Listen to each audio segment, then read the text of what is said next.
Hello, welcome to the APWH video podcast. I'm Dave. I'm your host, David Maturin. I'm here with my unpaid intern, Megan Meneses, and a special guest today, Marco Polo. Hello, everyone. Straight from, I don't know where he came from. He was somewhere else earlier. We lost him. Last podcast, we asked you guys to submit some questions for us to ask Marco Polo. And here are a couple questions we got. Okay. So first question comes from Strawberry25, and she asks, where is your legit hometown? Well, I was raised and born in 13th century Venice, Italy. Okay. Specific. Next, XX Illuminati XX asks, how did your stories influence European economy? Well, my stories intrigued European merchants to go to Eurasian markets because my stories revealed the gems, the spices, the textiles, and other goods of Eurasian markets. And in the long run, my stories increased European participation in economies of the Eastern Hemisphere. All right, now before we continue on to the last question, I'm going to have to ask you, why do you have 21st century clubs? I was expecting, roads and weird Yeah, I get that a lot. Well, over the years, I've had to assimilate because people look at me really weird if I go around town with old clothes. And it happened this morning at the airport. Everyone was giving me a really weird look. So I just decided to wear this instead. It looks a lot more modern. TSA stop you? A few times. Wow, deal. Okay. Continue. Last question is from Poopsock36, and he asks, could you retell your stories of when you were imprisoned by Kublai Khan? Well, I got to start from the... My father Nicolo and my uncle Mafio were among the first European merchants to travel to China. They met Kublai Khan while he was in power. When they returned to China, they took me along. Kublai Khan grew fond of my stories and my way of keeping conversation. He allowed me to seek my mercantile interests and sent me on many diplomatic missions. After 17 years, we were allowed to return to Italy. I was captured along the way and told my stories to a fellow prisoner who recorded them into a book. My name is Christopher Columbus, and I'm come here to look for the King and Queen of Spain sponsorship for my new route to the Indies, so that trade may prosper in your country. I just need ships, money, and people to do it. Will you give me that opportunity? I'm sorry, Columbus. We can't give you that opportunity. We don't have the necessary resources to hand over to you. Give him a chance. He can do this. Thank you. Because of your counsel, wife, I will give him a chance. We'll give you 3 ships and crewmen. Oh my God, thank you. I love this chance. Thank you so much. Your name's not somebody. Yeah, I named Chipafri. Thank you. Oh my God, thank you. Ibn Battuta was one of the great world travelers of all time. He visited the equivalent of 44 countries and covered more than 117,000 kilometers of land.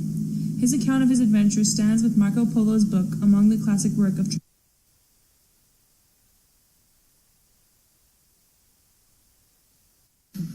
In 1300 CE, a process of global climate change ceased temperatures to drop dramatically all over the world. For over 500 years, the Earth was in a little ice age. Due to colder temperatures and shorter growing seasons, agricultural production declined in many lands, leading to famine and sometimes even starvation. The bubonic plague was a devastating epidemic that ravaged Asia and Europe during the 14th century and killed about 30% of the population. It is caused by rats that have fleas infected with the bacteria that cause buboes, which is where the disease got its name. The plague killed most of the working population, which caused wages to skyrocket since the demand for labor was so great.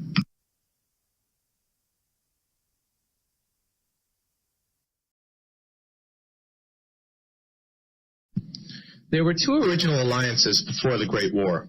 They were the Triple Alliance, also known as the Central Powers, and the Triple Entente, dubbed the Allies. The Central Powers consisted of Germany, Austro-Hungarian Empire, and Italy. They joined a pact that ensured assistance if Russia were to attack one of the countries that was involved in the alliance. The Ottoman Empire eventually joined, which made Italy withdraw because of their policy of aggrandizement, the act of increasing in size in the Ottoman Empire, as well as Italy's rivalry with the Austro-Hungarian Empire in the Balkan states. The Allies included Great Britain, France, and Russia. The United States and Japan joined later on during the war. Such an amazing life. Right, Diddy.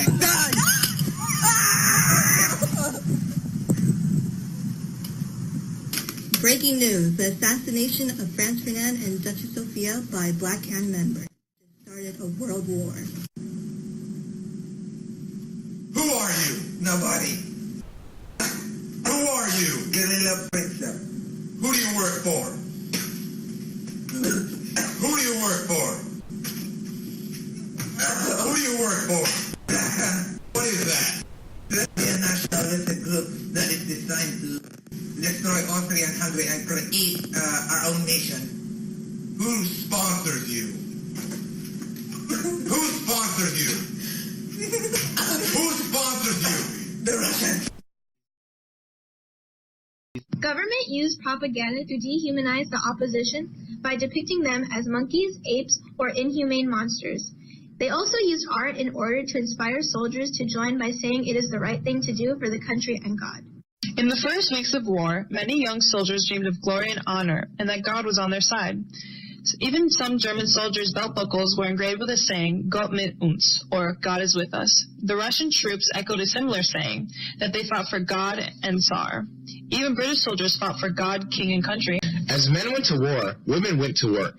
They took over men's jobs, such as doctors, physicians, and most common, factory workers. The women working in the factories were exposed to new dangers, such as explosions and poisoning from working with TNT. The Great War was the largest conflict in human history at that time. It was the first war to use trenches, chemical weapons, planes, and tanks. Machine guns were first used in the American Civil War and soon became the main weapon of any side that wanted to halt an enemy attack through no man's land. Planes also became crucial for scouting enemy positions, as well as well-known dogfights that would occur between ace pilots, but those were pretty rare. The use of chemical weapons, however, was the greatest threat to soldiers inside trenches. The Germans were the first to develop mustard gas, which was given its name by its yellowish color. It proved to be an effective weapon if the conditions were right, or else a change in wind direction could make the gas turn around and attack those who had deployed it. The British were the first to develop tanks in 1915 and were supposed to break down trenches and restore fighting. However, the ground that was gained with tanks was soon lost to German counterattacks. Tanks and planes, however, became more trivial in World War II. Trench warfare is a form of fighting in which two sides dig trenches to hold their respective troops. The area between the opposing trenches was called no man's land because it was a death trap for any who dared to cross it. It was made dangerous because it was covered in barbed wire, mines, and it was constantly being hit by artillery fire. Most of the trench fighting occurred between France and Germany since they shared a border. The trenches themselves weren't very safe, however, since they would sometimes flood and become muddy, which would not help the fact that the trenches were already full of rats and dead bodies of fallen comrades. At the end of World War I in 1919, the Allies had been victorious and were tasked to create a peace treaty. A year earlier, U.S. President Woodrow Wilson had proposed a set of 14 points that would create a just post-war peace settlement and create a so-called General Association of Nations, which would become the League of Nations. Many of the Allies, however, opposed some of his points because they had secretly split up Germany's colonies for themselves, but that conflicted with one of Wilson's points, which was that the colonial population could decide to become independent or not. The Treaty of Versailles was created, but it greatly punished the countries that had lost the war, especially Germany. For example, all of Germany's colonies would be taken away, and their army would be limited to 100,000 troops with no navy or air force. It forced the losing countries to pay for the damages that the war had caused. In the end, the Treaty of Versailles didn't help create peace. It just ended up giving Germans a lot of resentment towards the Allies because they were punished the harshest, even though they weren't the ones that had started the war. After World War I, Mustafa Kemal, or Ataturk, the president of the new Republic of Turkey, created the government policy of secularism, which dictated the complete separation between the existing Muslim. This policy ended in the replacement of religious with secular institutions of education and justice, and even the emancipation of women. Self-determination was the main theme in peacemaking promoted by Woodrow Wilson. It emphasized that if a nation has enough individuals of an ethnic group, they can make their own country. Yugoslavia is a great example because the people as a whole united, but they separated national identities. Many women after the war felt that their experience was liberating and that they were finally reaching equality with men. After the war, many countries gave women the right to vote. The war gave many national economies debt and inflation. This shifted economy away from Western European power, destroyed 4 empires: the Ottoman Empire, Russian Empire, Austro-Hungarian Empire, and German Empire. This also gave birth to 9 new nations: Yugoslavia, Austria, Hungary, Czechoslovakia, Poland, Lithuania, Latvia, Estonia, and Finland. In the first 2 years of the war, many businesses failed and unemployment rose. They recovered by the sale of materials of war to the Allies. The U.S. greatly helped maintain their war effort, and without them, the Allies wouldn't pay off their war debts. It also brought about the Bolshevik Revolution of 1917 in Russia, which presented conflict between capitalism and communism.